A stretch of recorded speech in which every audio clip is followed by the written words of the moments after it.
Hello everyone, this is RG. Welcome back to our YouTube channel. So NEET 2026 over हो चुका है। सब लोग अपने आंसर्स मिला रहे होंगे। हमने भी पेपर सॉल्व कर लिया है। पेपर का क्या एनालिसिस है, पेपर इजी है, टफ है, मॉडरेट है, क्या है, एंड इस बार कट ऑफ क्या रहने वाला है, इन सब के ऊपर बात करेंगे। ऑल्दो काफी ज्यादा अर्ली स्टेज है, बहुत ज्यादा अर्ली स्टेज है अभी इस टॉपिक के ऊपर बात करने के लिए, बट स्टिल इतने ज्यादा बच्चों के मैसेजेस और कॉल्स आ रहे हैं, मेरे को लगा कुछ तो बात करनी चाहिए इसके ऊपर। ठीक है ना। तो काफी एग्जाम सेंटर्स पे गया मैं आज, काफी बच्चों से बातें हुई, और पेपर होने के बाद भी काफी बच्चों से बात हुई। बहुत सारे बच्चों का एनालिसिस करके देखा कि उनके टेस्ट स्कोर कैसे रह रहे थे, अब उनका स्कोर कैसा आया है।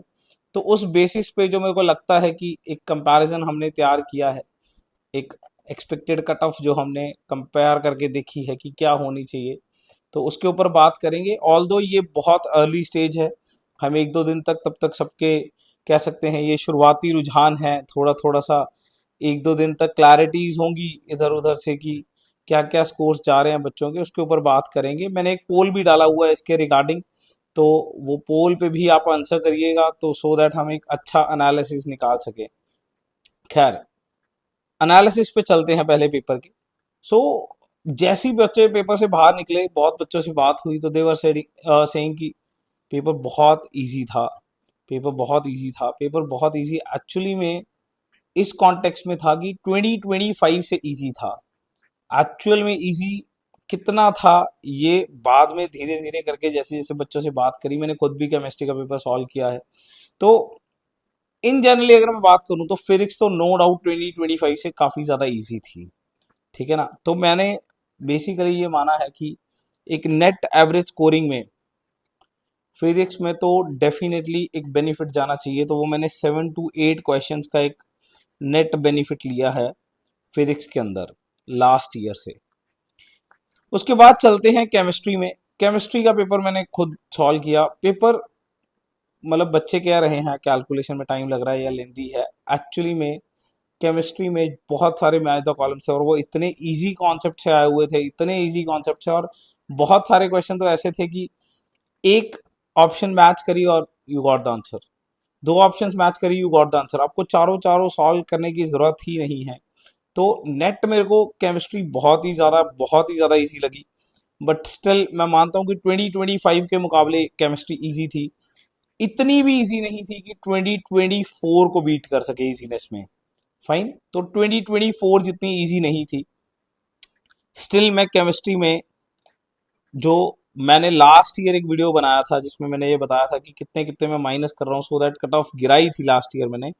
इस बार मैं 15 मार्क्स का प्लस ले रहा हूँ केमिस्ट्री में, यानी कि 3 to 4 क्वेश्चंस का प्लस ले रहा हूँ केमिस्ट्री के केस में। बात करते हैं बायोलॉजी की। काफी बच्चों से बात हुई, देवर सेइंग कि बायोलॉजी इजी है बट लेंदी थी, बहुत लेंदी थी। वो एक्सपेक्ट कर रहे थे कि 35 मिनट्स में ओवर कर लेंगे, but they're taking 50 minutes, 55 minutes. तो अल्टीमेटली उन्हें 10 से 15 मिनट का वो लॉस हुआ, जिसके कारण कई बच्चे ये भी कह रहे थे कि उनका एग्जाम पूरा नहीं हो पाया। उनका जो उन्होंने थर्ड सब्जेक्ट जिससे भी छोड़ा हुआ था, चाहे वो केमिस्ट्री था, ज़्यादातर फिजिक्स था, तो वो उनका थोड़ा सा रह गया उसके चक्कर में।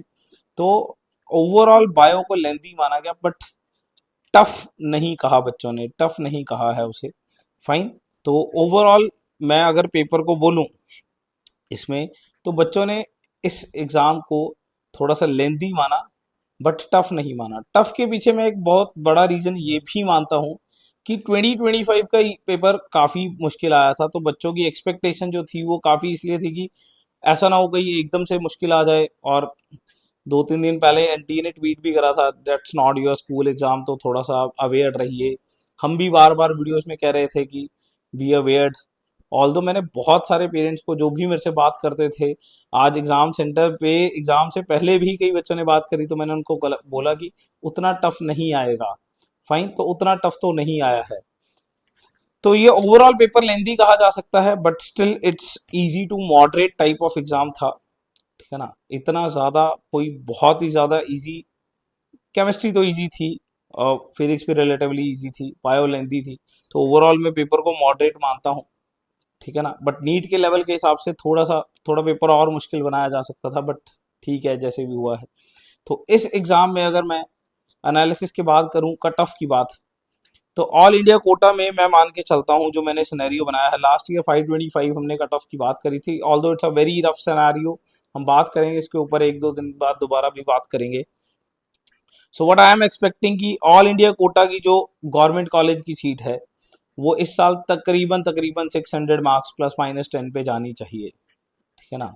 और एक छोटा सा क्वेश्चन है मेरे पास कि 720 आउट ऑफ 720 कितने इजीली आ सकते हैं 2024 के कंपैरिजन में, कितना फर्क पड़ेगा ये अगर पेपर 2024 की तरह इजी था। तो 2024 में कट ऑफ 650 था, तो इस बार आप 600 क्यों बोल रहे हो। देखो एक छोटे से कंपैरिजन के ऊपर बात करेंगे, जो 2024 था उसमें जो बी सेक्शन था ना, उसमें 15 में से 10 क्वेश्चंस करने थे। तो जो टॉपर्स होते हैं ना वो बड़े इजीली उस क्वेश्चन को पिक कर लेते हैं, अगर उनको कोई मुश्किल लग रहा था तो उन्होंने ड्रॉप कर दिया उस टाइम पे क्वेश्चन। अब ये ऐसा सिनेरियो नहीं है, इसलिए यहाँ गलती होने के चांसेस होते हैं। तो ये जो टॉप ब्रैकेट है 700 से 720 की, वो अब हिट करनी थोड़ी सी मुश्किल है। 2024 में ये हिट करनी बहुत इजी थी, बिकॉज 15 में से 10 पिक करके क्वेश्चंस करने, दैट वाज इजी टास्क। अब ऑल क्वेश्चंस आर कंपलसरी, तो एक भी गलती ना हो, दिस इज रिलेटिवली थोड़ा सा टफ है। इसलिए टॉप ब्रैकेट उतनी इजी नहीं बनेगी जितनी इजी 24 में बनी थी, इसीलिए मैं इसको 24 से थोड़ा नीचे ले रहा हूं। सो मैं मान के चल रहा हूं कि ऑल इंडिया कट ऑफ में मेरे ख्याल से 700 मार्क्स अगर हैं तो अराउंड 50 के आसपास रैंक टिक जाएगा, ठीक है ना। बाकी एक दो दिन तक पता चलेगा थोड़ा सा सिनेरियो, ठीक है ना। और 600 मार्क्स मेरे ख्याल से गवर्नमेंट कॉलेज की कट ऑफ जो है वो जानी चाहिए, 600 मार्क्स प्लस माइनस 10 आसपास हो सकता है। एंड पंजाब में से -20 कर लीजिए, ये इसके आसपास होनी चाहिए, ठीक है ना। बाकी इसके ऊपर थोड़ा सा और ब्रीफ एनालिसिस करेंगे। ये आज के दिन के हिसाब से, जिस हिसाब से बच्चों से बात हुई है, जिस हिसाब से बच्चों के मैसेजेस आए हैं, मैंने उस हिसाब से एक सिनेरियो बनाया है, ठीक है ना। आगे भी बात करते रहेंगे। किसी की कोई भी क्वेरी है कमेंट सेक्शन में लिखिए। आपको नीट की काउंसलिंग में हेल्प की ज़रूरत है, अब मेरे को व्हाट्सएप करिए। अब हमारा जो मैंने डिस्क्रिप्शन में कम्युनिटी ग्रुप दिया हुआ है, कमेंट सेक्शन में भी कम्युनिटी ग्रुप पिन कर दूंगा, उसे ज्वाइन कर लीजिए। किसी को भी कोई भी हेल्प की ज़रूरत है उसमें कनेक्ट कर सकता है, कमेंट कर सकता है अगर किसी को कोई भी क्वेरी है तो। गुड लक, आराम करिए, आपने जंग जीत ली है। I wish you very very good night आज के लिए। कल मिलेंगे थोड़ा सा और ज़्यादा डिटेल्ड स्टडी के बाद और ज़्यादा डिटेल्ड एनालिसिस के बाद। Thank you.